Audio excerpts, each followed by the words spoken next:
Hey boys and girls, Mr. B here. This is going to be the first video in our series about decimals. And a decimal is simply a number that is less than one whole, which we've been working with fractions for quite some time. And you know, you're pretty used to this, the 1 and 1/2. We have one whole and then half of the next one. And in decimals, again, these two are equivalent. You know, that's my favorite word.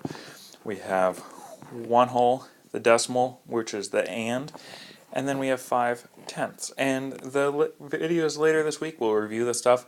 It will also teach you how to read decimals. But you've been working with decimals, whether you know it or not, since you entered school. And the way you've been seeing decimals has been with money.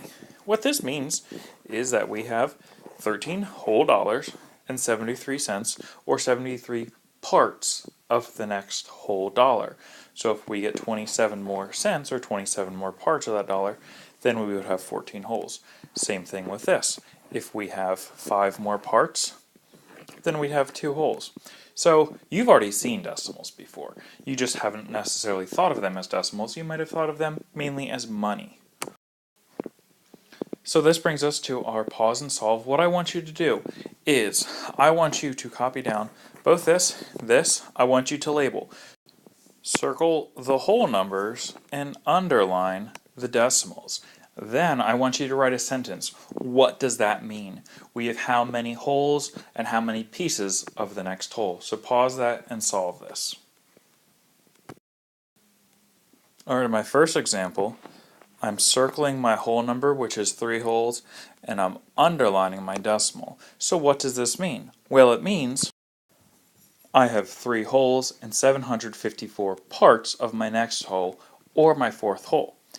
In the following example, the one with the money, I have 5 whole dollars, and then I have 75 parts or cents of the next dollar until I get to $6.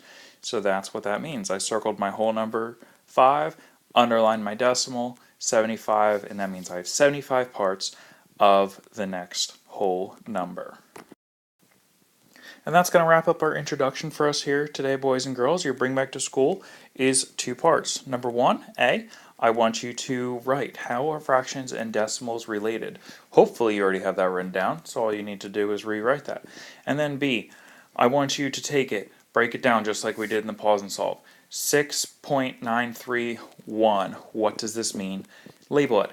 Circle the wholes, underline the decimals. What does it mean?